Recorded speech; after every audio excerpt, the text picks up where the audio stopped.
Cuando un texto es puesto en circulación social, generalmente cumple con tres funciones vitales, tres funciones públicas, sociales de ese discurso.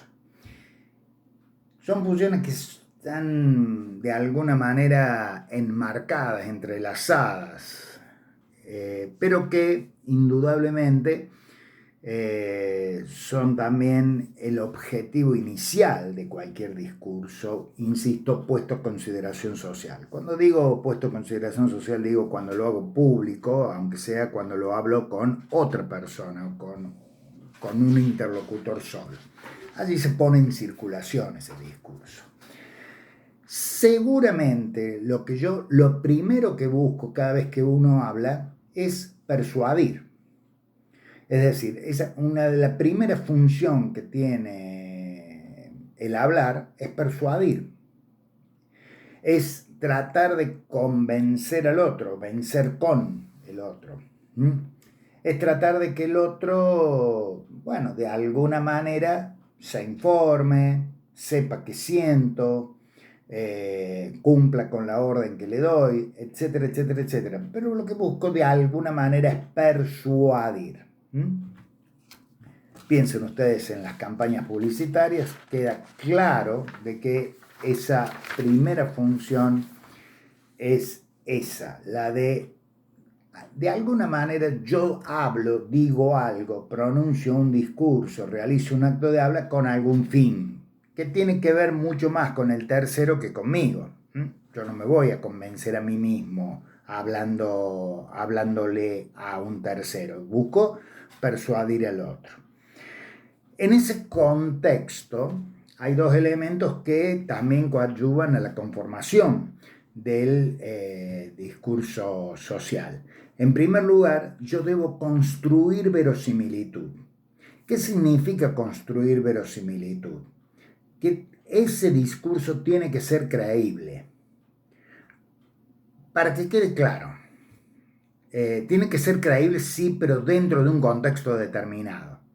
Es decir, para que a mí me emocione una película como E.T. o Matrix o alguna película de ciencia ficción que ustedes puedan ver ahora, cualquiera de la saga de Viaje a las Estrellas, por ejemplo, bueno, tiene que darse en un marco que sea verosímil. Yo ya sé que no existe la nave Enterprise, ¿m? Pero en el contexto de ese discurso puesto en aceptabilidad, es fundamental que yo lo crea. Es decir, si yo no creo, si yo parto de la base de decir que Harry Potter no existe, que es una creación literaria, bueno, obviamente estaré en lo cierto, pero para poder abordar un texto que de alguna manera que tiene pretensiones de verosimilitud, yo debo aceptar ese juego. Es decir, el discurso que se pone en circulación social para persuadir necesita ser creíble en el contexto en el cual se presenta. Por allí, si a mí vienen y me cuentan historias de fantasmas, para que yo las crea, tengo que aceptar determinadas reglas de juego de esa conversación, porque de lo contrario, si pongo específicamente en juego exclusivamente mi razón, obviamente no voy a poder creer lo que me están contando. Ahora, en un contexto en el cual uno acepte la posibilidad de la existencia de los fantasmas, entonces ese discurso puede llegar a persuadir. En ese contexto. Es decir, yo sé que, cualquiera de las películas que hemos mencionado narra hechos que no son ciertos, pero en el contexto de la película, en el contexto del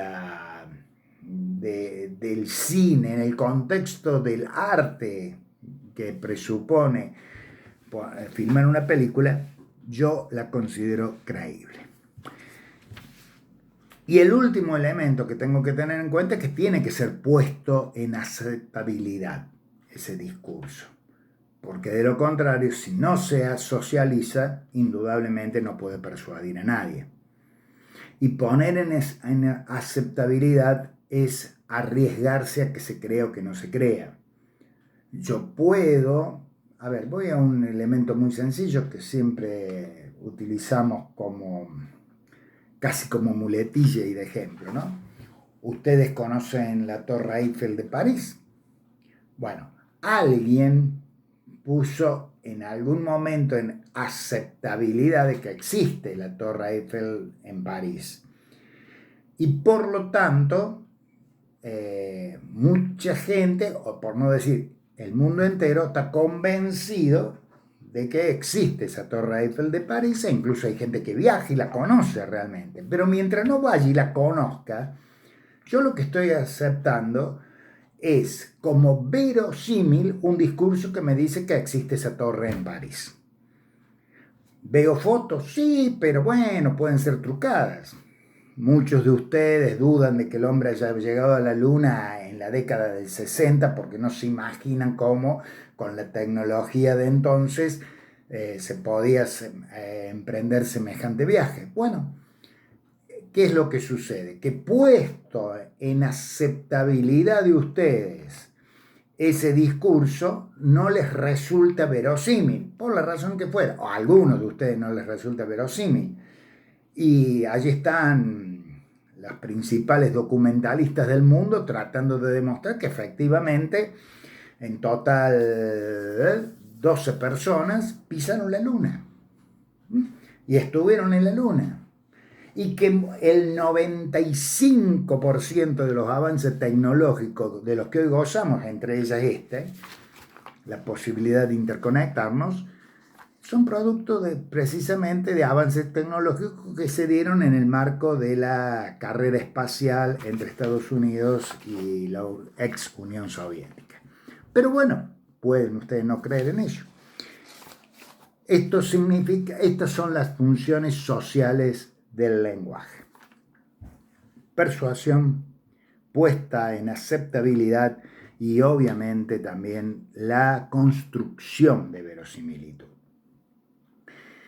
Algunas cuestiones, algunos detalles más respecto a este punto antes de ir al último video de esta parte de la unidad. Hablamos en algún momento de los distintos niveles de interacción que se da en cualquier proceso de comunicación. Bueno, hay una interacción simétrica, es la que se da entre iguales, y hay una interacción asimétrica, que es la que se da entre alguien que tiene autoridad y otro que no la tiene tanto. Entre un docente y un alumno la relación es asimétrica, entre alumnos entre sí es simétrica.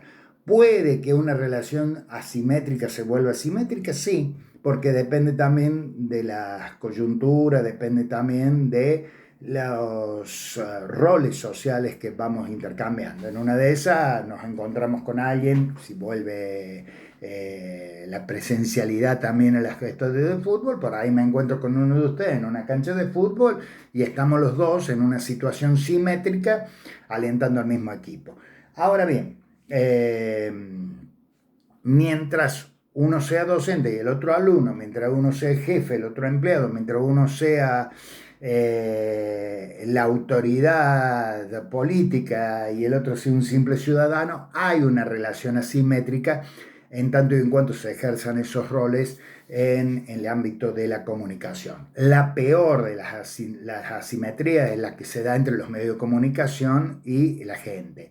Un medio de comunicación reproduce su voz entre miles o millones de personas, mientras que esta, para retroalimentar la conversación, indudablemente no dejan de ser uno de tantos que puede llegar a contestar, pero no tiene garantía de que efectivamente su respuesta llegue al interlocutor. Se dan cuenta de una relación claramente asimétrica. Alguien habla, los demás escuchan. Esto es muy importante, ya lo vamos a ver, en el ámbito de los medios de comunicación, particularmente en un país como el nuestro, que debe tener los medios de comunicación más hegemónicos del universo. En el sentido de que prácticamente todos escuchamos la misma voz permanentemente, más allá de que no, estallen ante nuestra vista miles y miles y miles de medios de comunicación. En realidad, todos terminan reproduciendo el mismo discurso. Y el otro tema que quería conversar con ustedes es el de las dimensiones universales del lenguaje. Por lo que veo, conviene que lo haga ya en el último video.